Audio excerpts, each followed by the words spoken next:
23절로 25절 말씀입니다. 시작. 내가 진실로 너희에게 이르노니 누구든지 이 산더러 들리어 바다에 던지우라 하며 그 말하는 것이 이룰 줄 믿고 마음에 의심치 아니하면 그대로 되리라.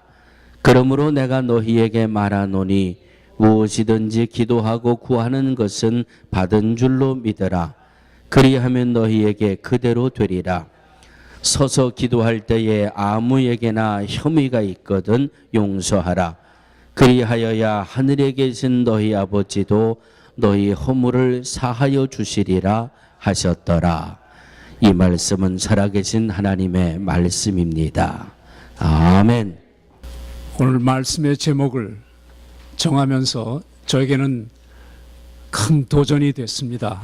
오늘 말씀을 통해서 여러분과 저의 삶 가운데서 우리 주 예수 그리스도께서 말씀하신 바 용서하라는 말씀이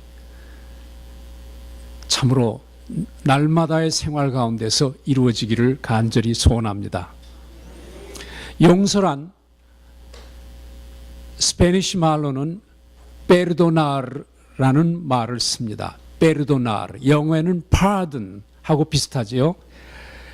페르라는 말은 끝까지 또는 완전이라는 접두사입니다. 말 앞에 붙이는 말입니다.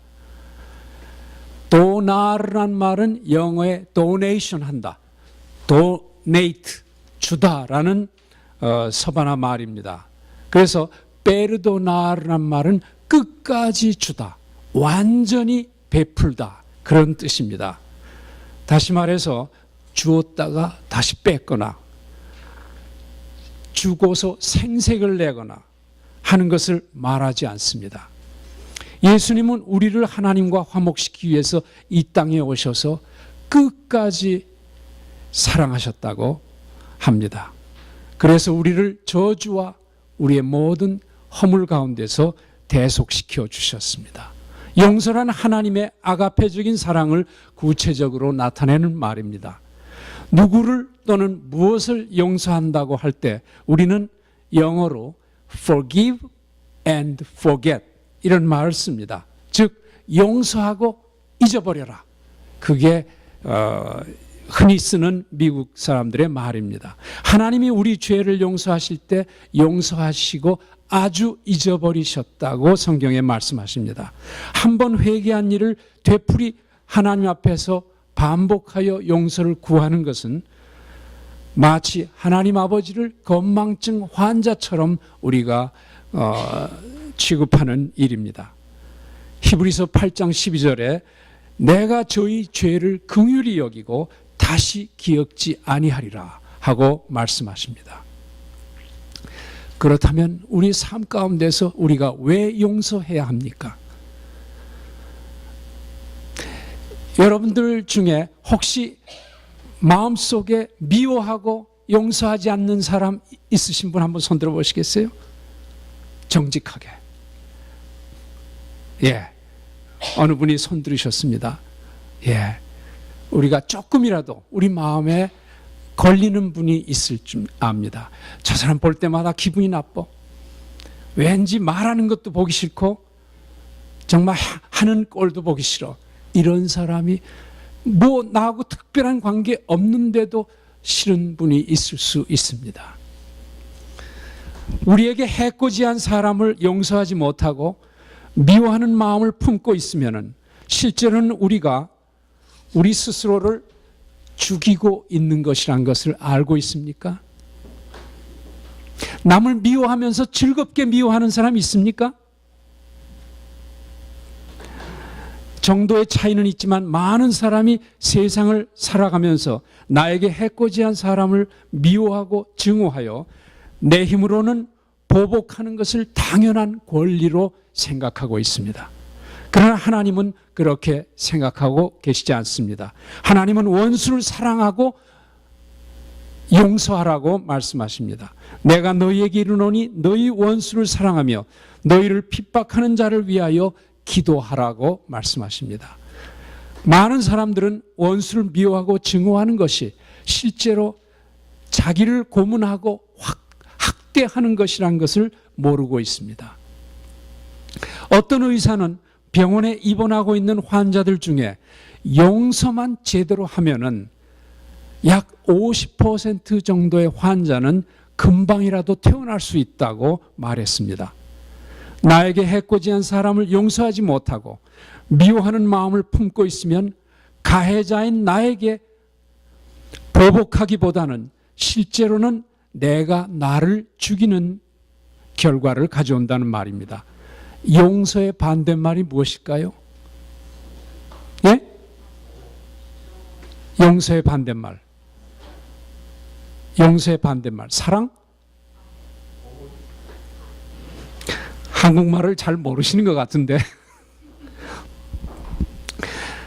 용서의 반대말은 우리가 용서하지 않는 거죠. 그렇죠? 용서하지 않는 게 용서의 반대말. 또는 증오하고 분노하고 미워하는 것. 이게 전부가 용서의 반대말이라고 볼 수 있습니다.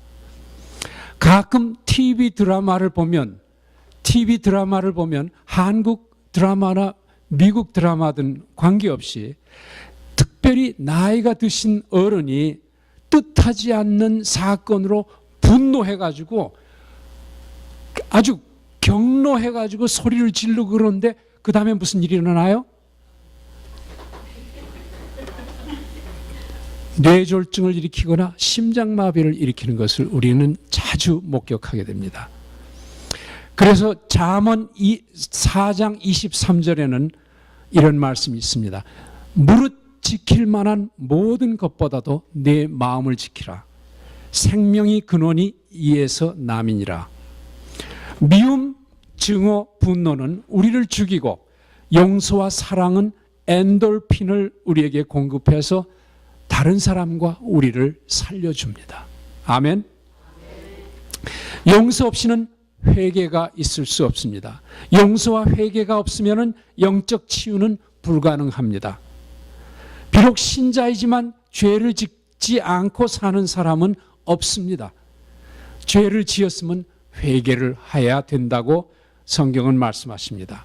회개란 내가 지은 죄를 하나님께 자백하고 용서를 구하는 것이죠. 그리고 완전히 반대의 길로 개심해서 돌아가는 길입니다. 그런데 내가 지은 죄는 하나님이 용서해 주기를 바라면서 나에게 죄 지은 형제를 용서해 주지 않게 되면 하나님은 내가 회개할 때 그 죄를 용서하지 않으시겠다고 말씀하십니다. 자, 이렇게 볼 때 우리가 용서를 정리해 봅니다. 첫째는 용서함이 없으면 구원받지 못합니다. 간단히 말해서 용서하지 못하면 구원받지 못합니다. 하나님은 우리를 사랑하시며 우리를 위한 놀라운 계획을 가지고 우리를 지으셨습니다. 그런데 성경에서는 모든 사람이 죄를 범하며 하나님의 영광에 이르지 못했다고 말씀하십니다. 우리를 처음 창조하실 때 모습을 창세기 1장에서 우리는 읽어볼 수 있습니다. 하나님이 우리의 형상을 따라 우리의 모양대로 사람을 만들고 그들에게 복을 주시며 이르시되 생육하고 번성하며 땅에 충만하라 정복하라 다스리라 이런 말씀을 하십니다. 하나님의 형상대로 우리를 창조하시고 축복하셨는데 죄로 말미암아 하나님과의 사귐이 끊어지고 저주가 들어왔습니다. 때가 참에 독생자 예수 그리스도를 보내주셔서 놀라운 하나님의 계획을 계속해서 이루시기를 원하시고 계십니다. 하나님이 이 세상을 이처럼 사랑하사 독생자를 주셨으니 저를 믿는 자마다 멸망치 아니하고 영생을 얻게 하려 함이니라 하시며 그리스도 예수 안에 있는 풍성한 삶을 가르쳐 주십니다. 성경은 죄의 삭은 사망이라고 하십니다. 다시 말해서 하나님은 그의 아들 예수를 이 땅에 보내어 우리를 대신하여 십자가에 죽게 하심으로 우리의 죄값을 대신 담당시키시고 용서하심으로 말미암아 하나님과 우리 사이에 화해의 다리를 놓아주셨습니다. 그리스도께서 십자가에서 우리를 대신 짊어지신 그 사건이 없었으면 우리의 죄는 결코 용서받을 수가 없습니다. 죄에 대한 대가가 사망이기 때문입니다. 그래서 죄 없으신 주님은 우리를 위해서 죽으셔야 했던 것입니다. 죄의 용서하심은 예수의 생명을 요구하게 되었고 그의 생명은 우리의 생명과 맞바꾸게 되었습니다. 여러분, 옆에 앉으신 분을 쳐다보세요. 예수님 생명과 맞바꾸어서 얻게 된 생명입니다. 얼마나 귀한 생명이에요. 아멘.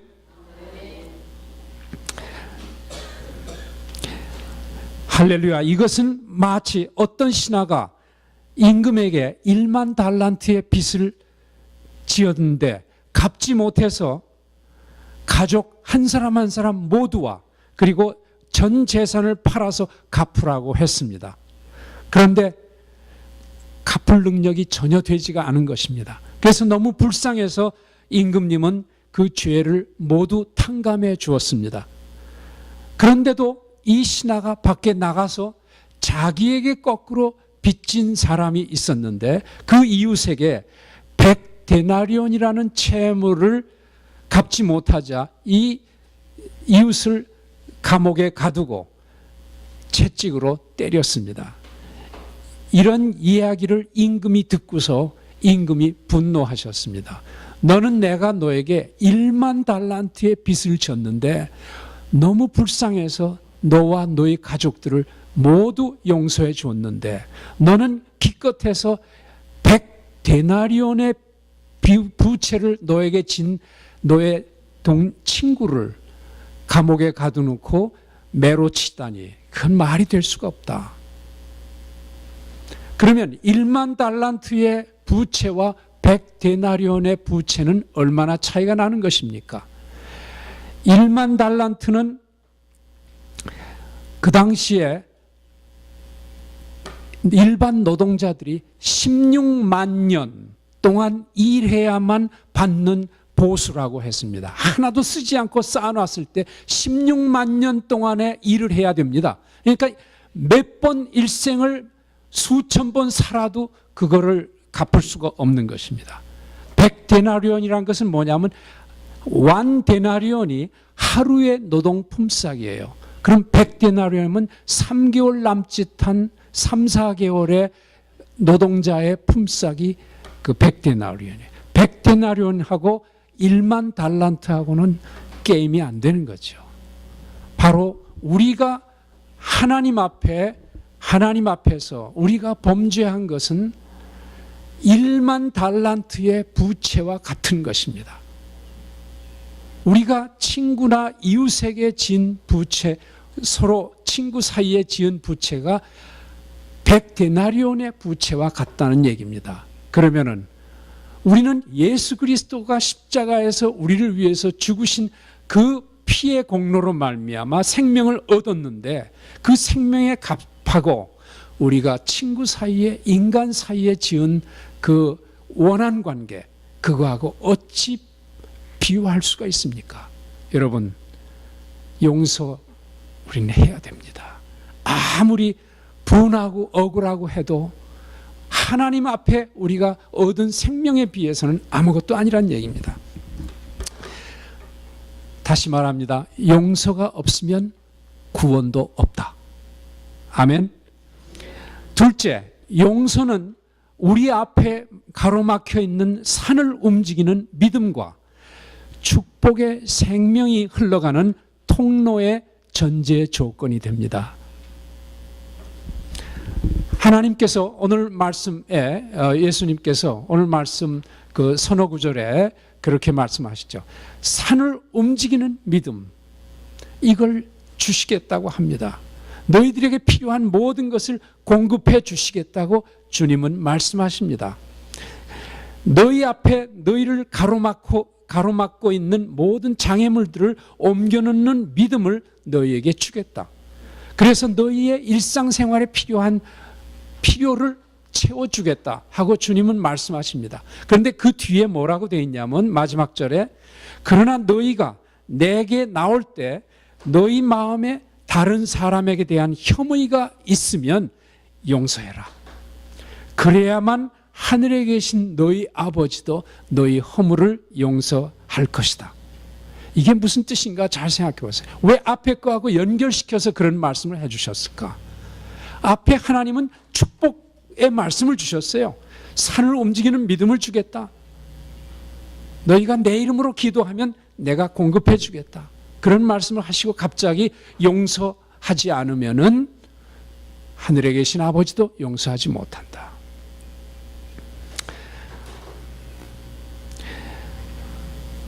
이것은 우리가 용서하지 않을 때마다 구원을 잃어버린다는 말이 아니라 우리 마음 속에 용서하지 않는 증오심을 피물 때에는 심령의 평강을 잃어버린다. 그 얘기입니다. 심령의 평강을 잃어버린 것은 마치 혈관에 콜레스테롤 덩어리가 있어가지고 끼어서 고혈압과 동맥경화증을 일으키는 것처럼 축복의 생명이 흘러가다가 축복의 생명이 우리의 혈관을 따라서 흘러가다가 콜레스테롤 때문에 막히는 걸 말하는 겁니다. 그렇게 되면 우리는 하나님의 음성을 들을 수가 없고 하나님과 우리 사이의 관계가 끊어지게 됩니다.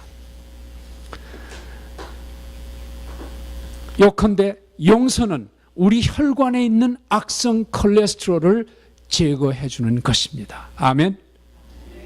많은 사람들은 그들이 증오하는 사람을 용서하라고 하면 용서하지는 못하지만 그냥 잊어버리겠습니다 하고 푸념하듯이 얘기하는 경우를 봅니다. 아주 소극적인 말이죠.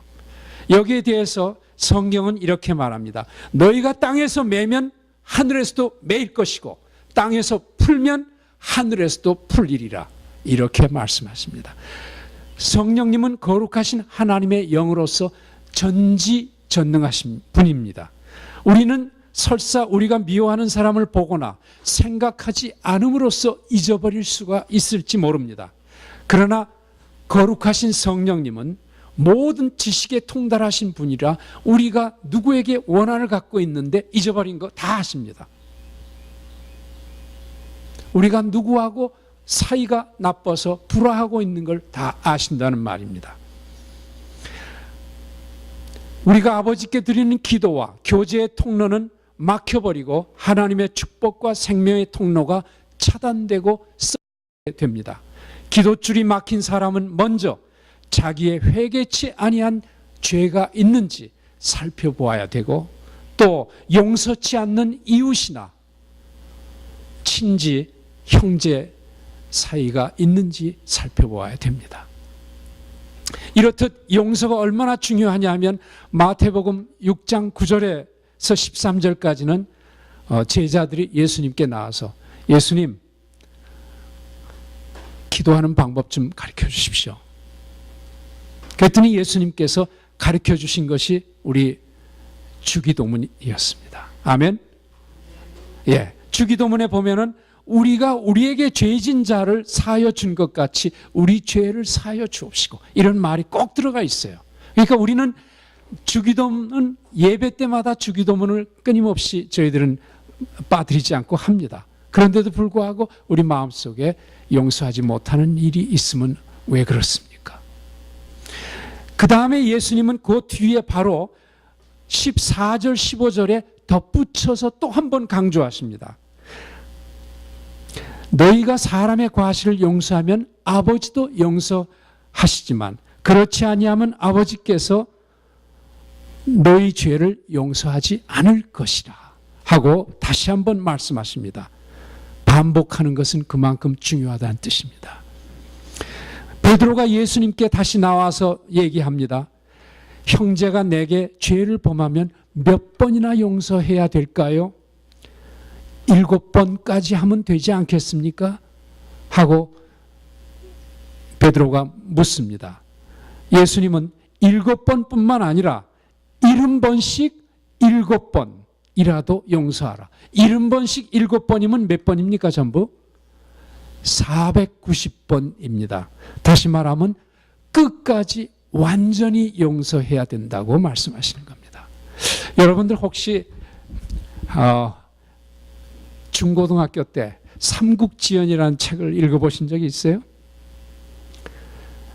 제가 중학교 때 이 삼국지연이라는 책을 읽어봤는데 얼마나 재밌었냐면, 하여튼 노는 시간이면 제 앞에 앉은 애하고 그 얘기를 끊임없이 했어요. 삼국지연이 지난번엔 여기까지 했지, 그 다음엔 여기까지 하고 서로 읽은 거를 가지고 그걸 나눴어요. 그렇게 춘추 전국시대에 있었던 그 역사적인 사실 속에 인물들의 그 인격이 다 나타나는 너무너무 멋진 이야기였습니다. 거기에 대표적인 인물 중에 하나는 제갈공명이라는 분입니다. 아주 지혜가 출중한 그 지혜로운 분이었습니다. 이 제갈공명이 남만이라는 땅, 지금의 중국의 운남성 그쪽입니다. 그래서 그 앞이 베트남이 있습니다. 거기에 두목으로 있던 사람이 맹획이라는 사람이 있었는데, 거기가 항상 중국의 본토에 반기를 들고 배반을 했습니다. 그래서 이 제갈공명이 그 남만을 정벌하러 갔습니다. 군대를 이끌고 수천 리를 여행을 해서 맹획을 정벌하러 갔습니다. 그래서 군사들을 시켜서 저를 잡았는데, 그 사건을 갖다가 7종 7금이라고 그래요. 7번 잡았다가 7번 놓아줬다는 얘기입니다. 다시 말하면 이 맹획이라는 사람이 얼마나 반역하기를 좋아하는지, 한번 잡혔는데 제갈공명이 잔치를 베풀고 저 사람을 잘 대접했습니다. 좋은 옷을 입혀주고 아주 장수 대접을 해줬습니다. 그런데 이 맹획은 군대가 떠나고 나니까 또 배반을 했어요. 무려 제갈공명이 와가지고 잡았다가 놓았다가 잡았다가 놓았다가를 7번을 했습니다. 오늘 베드로가 몇 번 용서해 주길 바란다고 그랬어요? 7번 용서해 주길 바란다고 했는데, 나중에 7번을 용서해 줬을 때 맹획은 무릎을 꿇고 땅에 엎드려서 제갈공명한테 절을 하면서, 제가 일생 중에 당신 같은 사람은 처음 봤다고, 내가 이젠 내 마음속으로 차원에서 정말 회개하고 다시는 불충한 마음을 품지 않겠다고 해서 그 나라가 정복되었다고 합니다. 그런데 예수님은 여기서 뭐라고 합니까? 490번이라도 하라. 그만큼 한 영혼이 하나님 앞에 나올 때 용서함으로 나오는 것이, 그 다른 사람을 용서하고서 주님 앞에 나오는 것이 중요하다 하는 것을 강조합니다. 완전히 용서하라. 세 번째는, 용서는 우리의 영육간에 놀라운 치유를 가져다 줍니다. 야고보서 5장에는 병든 자는 교회 장로들을 청할 것이요 그들은 주의 이름으로 기름을 바르며 위하여 기도할지니라. 믿음의 기도는 병든 자를 구원하리라. 주께서 저를 일으키시리라. 혹시 죄를 범하였을지라도 사함을 얻으리라. 그러므로 너희 죄를 서로 고백하고 병 낫기를 위하여 서로 기도하라. 의인의 간구는 역사하는 힘이 많으니라. 이렇게 말씀합니다.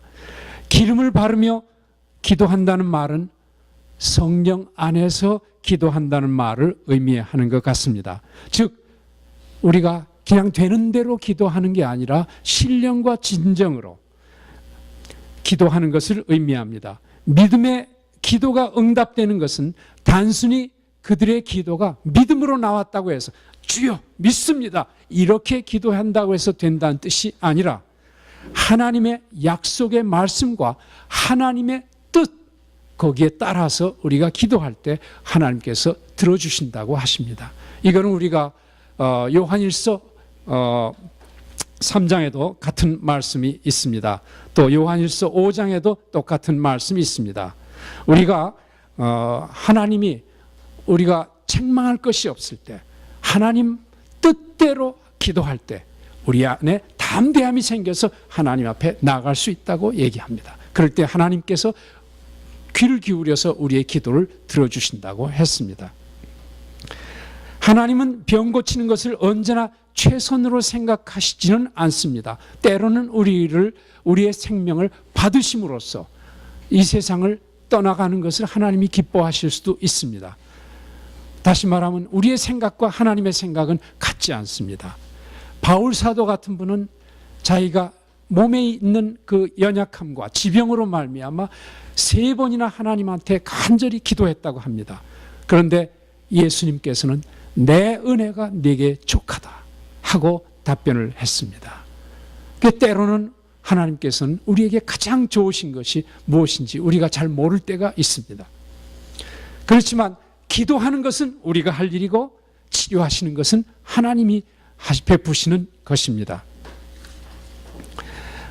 죄를 고백하고 하나님 아버지의 용서가 있을 때 하나님 뜻에 합당함으로 올리는 사람의 심령도 주님의 믿음이 넘쳐서 확신으로 올려드리게 됩니다. 스위스의 어떤 심리학자로서 정신과 의사인 폴 트루니에라는 사람이 있는데 그가 지은 저서에 폴 트루니의 치료라는 이 책에 나오는 이야기입니다. 한 번은 악성 빈혈이 있는 한 여인이 무려 반년 동안 병원에 다니면서 치료를 받았습니다. 그런데 낫지 않고 점점 악화됐습니다. 의사는 결론적으로 아무래도 안 되겠는데요. 병원에 입원해서 우리 집중적으로 한번 치료해 봅시다 하고 제안을 했습니다. 여인은 그렇게 하기로 약속했습니다. 그런데 약속한 날짜에 병원에 오지 않고 일주일이 지나서 여인이 나타났습니다. 여인은 이 일주일 만에 봤는데 얼굴이 환하게 돼서 나온 겁니다. 그래서 다시 빈혈 검사를 했더니 빈혈이 깨끗하게 없어져 있었습니다. 6개월 동안에 낫지 않던 병이 무슨 일이 있었습니까? 그동안에. 그랬더니 여인이 대답합니다. 제가 오랫동안 미워하던 사람이 있었는데 그 사람을 제가 찾아가서 며칠 전에 완전히 용서했습니다. 그리고 이제는 그 사람과 나와의 관계는 완전히 회복됐습니다. 이것은 그 폴 트루니의 의사의 임상 기록에 나타나 있다고 합니다. 6개월 동안 치료해도 영 낫지 않던 악성 빈혈이 용서하고 나니까 대번에 치료됐다. 참으로 놀라운 일입니다.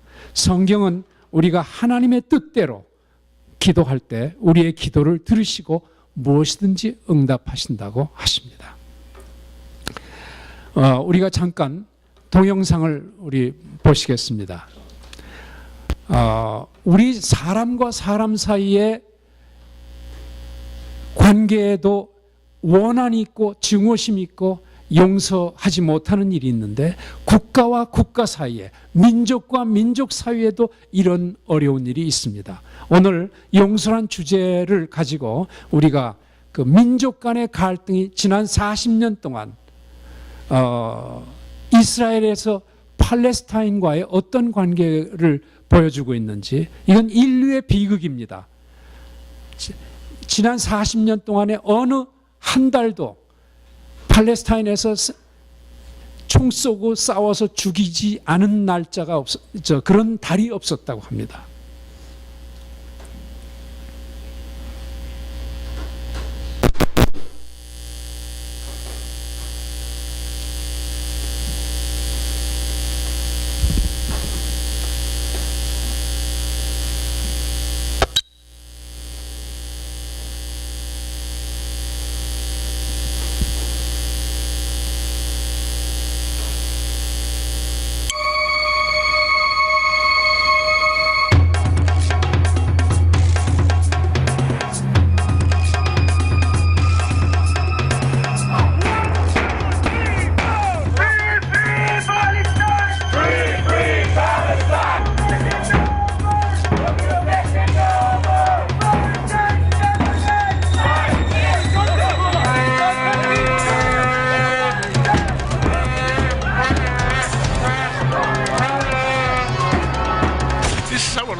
It is said on the Bible, this land belongs to the Jewish people. نحن أبائنا أهل كنعان قبل 6000 سنة قبل 6000 سنة هاي كنعان. The only place for the Jew is this Holy Land. This country belongs only to the Jewish people. كل يهودي منين ما اجى يرجع احسن له.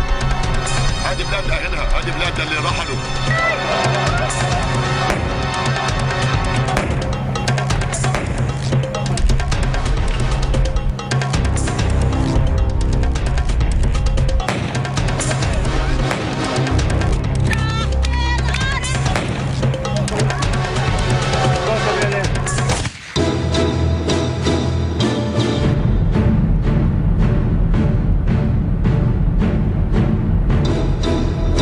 The Quran says that those who are converted should be killed, and everybody should see that they will take them, as an example.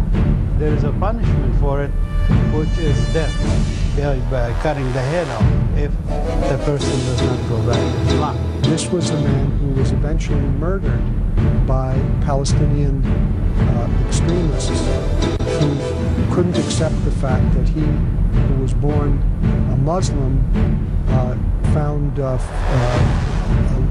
love in Jesus and became a Christian.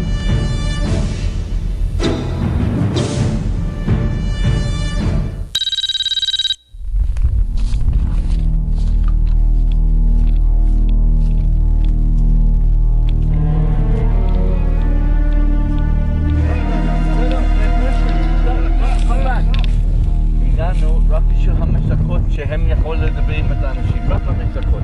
אני יודע, אבל אנחנו באים רק בשביל להגיד לאנשים שבו. איפה? Let me just explain what takes place. We have Muslims that became believers, but they have a problem. They cannot worship in a house, they can't worship in a church. So what we do, we go to a mountain like this, let's say for instance, يعني هو استغرب انه بقول له انه في ناس عمالها بتراقبك، فهو مستغرب انه ايش بدهم فيها يراقبوني.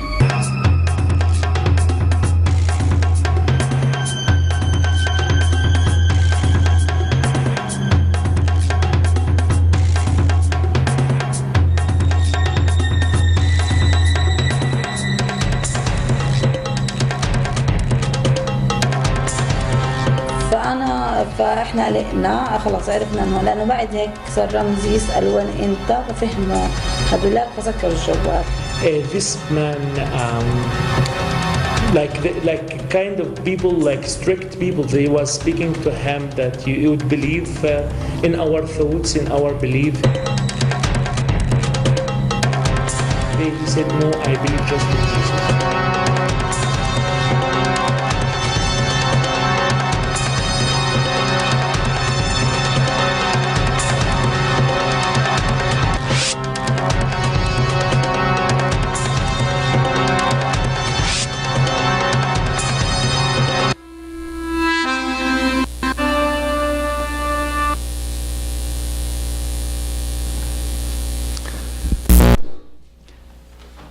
증오의 모습이 얼마나 무섭습니까?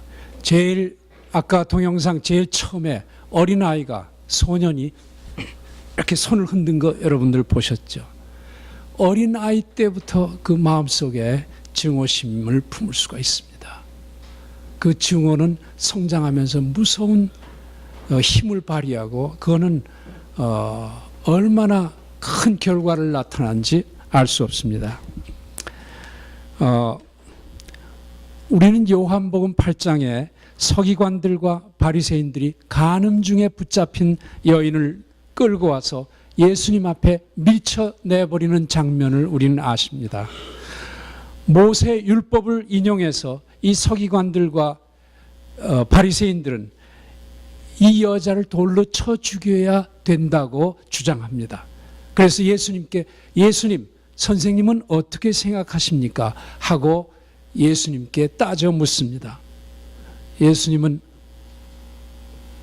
아무런 대답을 안 하시고 땅에 구부려서 흙에다가 모를 쓰십니다. 바리새인들이 계속해서 예수님께 다구치면서 묻습니다. 선생님, 모세율법에 이렇게 했는데 죽여야 되는 거 아니에요? 돌로 쳐야 되는 게 아니에요? 저 사람들의 모습은 벌써 손에 돌이 들고 있는 겁니다. 실제 들었는지 안 들었는지 모르지만 그 사람들이 묻는 자세 속에는 벌써 손에 돌을 쥐고 있는 것입니다.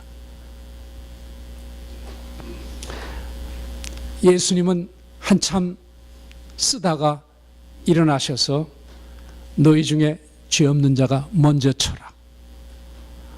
그렇게 얘기하고 다시 또 구부려서 글을 쓰십니다. 저희들은 양심의 가책을 느끼고 어린이부터 어른까지 하나씩 둘씩 사라져갑니다. 나중에 다 갔을 때 예수님이 여인에게 여자여 너를 고소하고 정죄하던 자들이 어디 있느냐? 여인이 없다고 대답하자 나도 너를 정죄하지 않으니 가서 더 이상 죄를 짓지 말라. 이렇게 주님이 말씀하십니다. 이 장면 속에서 우리는 용서에 대한 그 말씀을 다시 한번 정리하기 원합니다. 우리들은 우리 주위에 일어나는 사건, 우리와 사람과 사람 사이의 관계 사이에서 우리가 오해라든지 기타 이해관계로 인해서 용서하지 못하는 사람이 없는지 생각해 봐야 됩니다. 왜냐하면 내가 누구를 용서하지 못할 때 다른 사람 나에 대해서 또 용서하지 못하는 사람이 있을지도 모르기 때문입니다. 그러면 결국 궁극적으로 내가 주님 앞에 갔을 때 주님께서 난 너를 모른다. 이렇게 하는 결과가 될 수도 있다는 얘기입니다. 내 손에 정죄하는 돌은 들고 있지 않습니까? 그런데 예수님을 보세요. 바리새인과 서기관들의 모습과 예수님의 모습은 정반대였습니다. 서기관들은 어떻습니까? 바리새인들은 어떻습니까? 여러분들 사진에서 보면 제일 멋지고 호화스러운 옷을 입고 다 데려가지고 깨끗하게 빳빳하게 데리고 소매는 길어서 여기다가 기도문을 쫙 성경 구절을 기도문을 써놓고 아주 이 사람들은 경건하기 이를 데 없습니다. 바지 이 외투는 길어서 아주 멋지고 위엄이 있어 보입니다. 저들은 하나님의 율법을 공부하면서 그걸 지키며 사람들한테 경건한 사람이라고 칭송을 받습니다. 저 사람들은 잔치가 있으면 잔치에 상자에 앉기 원합니다.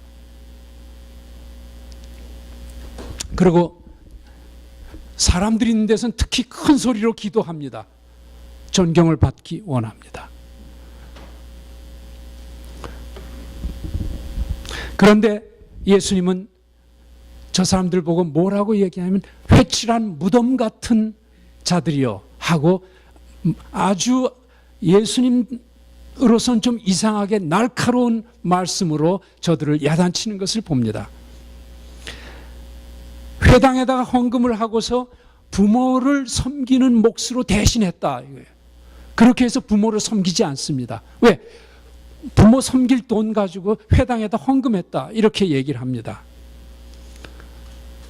그리고 모세 이름을 들먹이면서 자기 아내와 이혼을 하고 자기의 은밀한 음욕을 채우려고 합니다.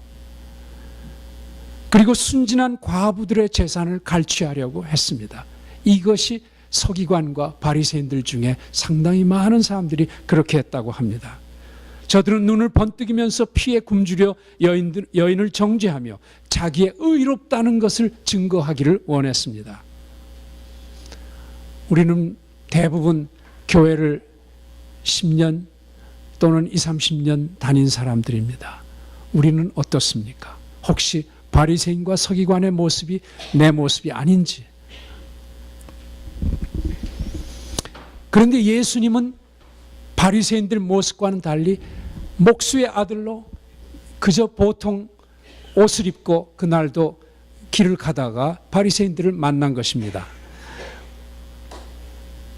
땅에다 모를 쓰시면서 예수님은 그 여인을 정죄할 수가 없었습니다.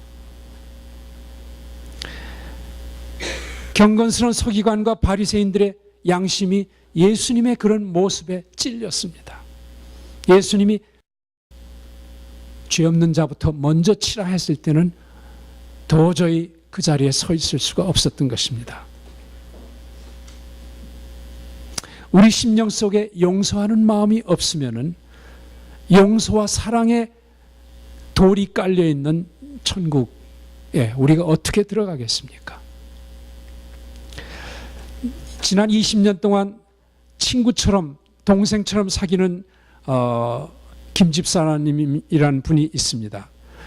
최근에 그 막내 아들이 결혼을 했습니다. 그는 젊어서 예수를 알기 전부터 의롭고 정직하게 살아왔습니다. 자기 사업은 제쳐두고라도 어려운 사람을 보면 도왔고 어른들을 연로해서 특히 도움을 받지 못하는 노인들을 보면은 자기 부모같이 섬겼습니다. 이 사람은 예수를 믿기 전부터 그랬어요. 전부터 제가 알고 있었으니까요. 밖에 신경을 많이 쓰다 보니까 정작 자기 자녀들에게는 그들이 필요한 관심과 사랑을 주지 못했어요. 집에 늦게 들어와서 부인과 자녀들에게는 자기 마음에 차지 않는다고 큰 소리로 야단치고 훈계했습니다. 성품이 얼마나 무서운지 자녀들과 부인이 겁을 내서 드디어 4자녀가 뿔뿔이 다 흩어져 나갔어요. 부인은 마지못해서 억지로 함께 살고 있었지만 얼마나 스트레스가 많았는지 말도 못하는 것이었습니다. 김 집사는 자기의 강직하고 고지식한 성미로 인해서 스스로 고통받고 탄식을 했습니다. 자녀들이 하나같이 아버지를 가까이 하지 않았습니다. 자녀들이 순종하기만 하면 자기 사업을 떼어서 주고 싶은데 아무도 아버지께 가까이 오지 않는 겁니다. 이거 세상에 이렇게 가슴 아픈 일이 어디 있어요? 이미 머리가 커진 자녀들은 결혼식도 못하고 각자가 짝을 얻어서 살고 그중에 둘은 자녀까지 갖게 됐습니다. 이 김 집사는 손자들을 보고 분노를 일으켰습니다. 부모의 허락도 없이 동거하여 낳은 자식들이라고 고아원에 갖다 버리라고 막내 아들이 최후로 7, 8년이나 고등학교 때부터 사귀던 여자와 결혼하게 되어서 그 얘기가 엄마의 입을 거쳐가지고 아버지 귀에 들어왔습니다. 그 막내 아들은 아예 그 여자의 부모 집에서 얼마 동안 기거해 오고 있었습니다. 김 집사님은 자기 상의 없이 멋대로 나가 살고 멋대로 결혼하려는 놈은 인정할 수도 없고 도와줄 수도 없다고 노발대발했습니다. 목사로서 오랫동안 이 부부에게 권면해왔지만 그의 완악하고 강팍한 마음은 겉으로 듣기는 들어도 속은 변화되지 않았던 것입니다. 그런데 놀라운 것은 김 집사가 지난 몇 년 동안 출석하는 인근 교회 담임 목사를 존경하고 그 목사의 설교를 좋아한다는 얘기입니다. 자기 가정도 돌보지 못하는 주제에 교회 어른들을 아주 정성을 다해서 섬겼습니다. 연초부터 그에게 다시 권면했습니다. 내가 지난 30년 동안 어떻게 지냈는가 살펴보라. 네 마음과 뜻대로 된 일이 하나도 있었냐? 너는 내가 의로운 줄로 알고 있지만 하나님께서는 그거 받지 않으신다. 내가 진정으로 자녀들을 그렇게 사랑하였다면 왜 저들이 가정을 버리고 흩어져 살고 있느냐? 내 입에서 나오는 무서운 훈계와 야단이 저 아이들의 평강을 깨트렸다. 굶어 죽을지언정 내 목소리를 듣기 원하지 않는 것이다. 저들에게 필요한 것은 저들을 위한 끊임없는 너의 이래야 된다 저래야 된다 하는 반복적인 훈계가 아니라 아버지로서 자식에 대한 연민과 따뜻한 포옹이 필요하다. 저들은 이미 성장해서 어린이 취급하면 결코 부모에게 돌아올 수 없다. 막내 아들을 만나서 잔소리하지 말고 끌어안고 벌써 내가 모르는 사이에 이렇게 컸구나. 그간에 너무 미안했다. 아빠를 용서해라. 멋진 결혼식이 되도록 도와주마. 너희 두 사람을 축복해 주겠다. 이렇게 얘기하라.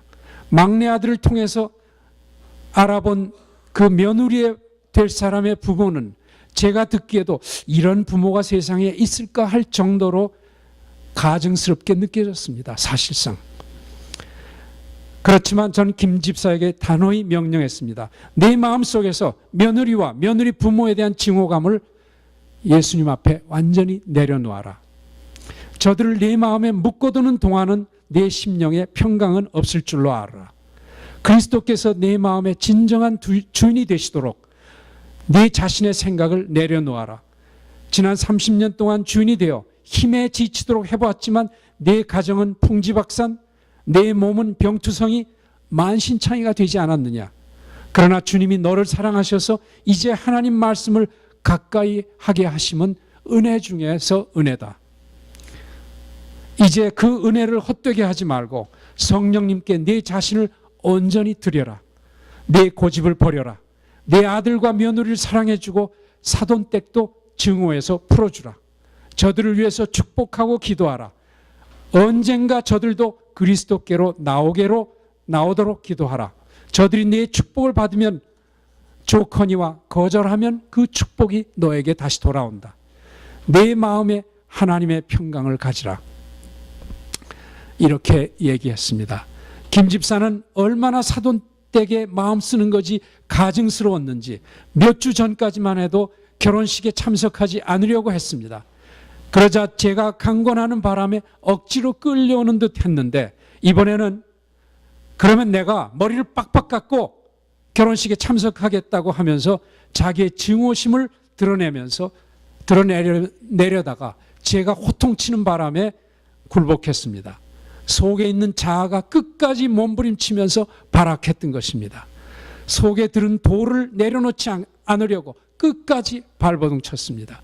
우리가 듣기에도 사돈댁은 정말로 이런 부모도 있는가 싶게 괴악한 마음을 가진 분이라고 생각됐지만 한쪽 말만 듣고는 판단할 수가 없었습니다. 어쨌든 성령님께 맡기고 전적으로 그분의 지혜와 인도하심을 의지하도록 했습니다.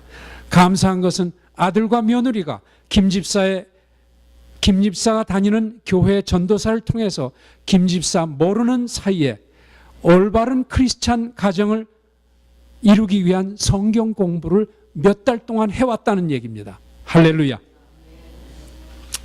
김 집사는 어쨌든 자의반 타의반 자기 손에 있는 돌을 버렸습니다. 결혼식 날 근 20년 만에 집을 떠나 결혼도 않고 지내온 큰아들과 두 딸이 자녀들을 데리고 참석했습니다. 그 중에 막내딸은 15년 전에 미성년자로 있었을 때 가출해서 저 뉴저지 서쪽에 있는 것을 김 집사와 제가 방문해서 보호소에 가서 면회를 한 적이 있었던 딸입니다. 그 네 자녀가 김 집사를 처음으로 한 자리에서 만나게 됐습니다. 할렐루야.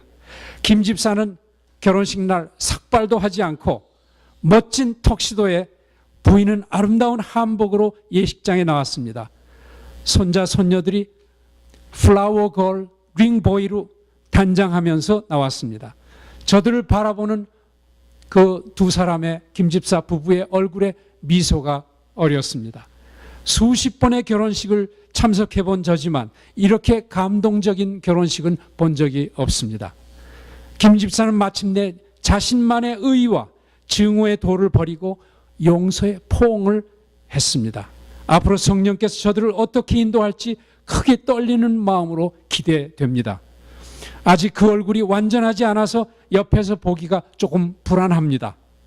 그러나 이 모든 일을 밝게 하시는 보혜사 성령께서 도와주실 것으로 저는 믿습니다. 김 집사 내외의 연약한 마음을 굳건케 해주시고 피차 용서함으로 저들의 쪼개지고 헤어진 관계가 치유되고 회복되어서 기쁨과 승리로 성숙한 그리스도인의 가정으로 변화되기를 기도합니다. 부부의 지치고 병으로 가득한 몸에도 용서로 말미암아 주의 평강과 치유의 역사가 시작될 것을 기대합니다. 용서는 하나님의 축복의 생명이 흘러가는 통로에 막힌 장애물을 뚫어놓습니다. 주 여호와의 신이 내게 임하였으니 이는 여호와께서 내게 기름 부으사 가난한 자에게 아름다운 소식을 전하게 하려 하심이라. 나를 보내사 마음이 상한 자를 고치시며 포로된 자에게 자유를 갇힌 자에게 노임을 전파하며 하나님 아버지, 우리로 용서와 소망의 사람 되게 하사 진정한 그리스도인이라 칭찬 듣게 하옵소서. 아브라함의 축복이 우리들의 삶을 통하여 막힘없이 이웃에게 전파되게 하옵소서. 예수님의 이름으로 기도하옵나이다. 아멘.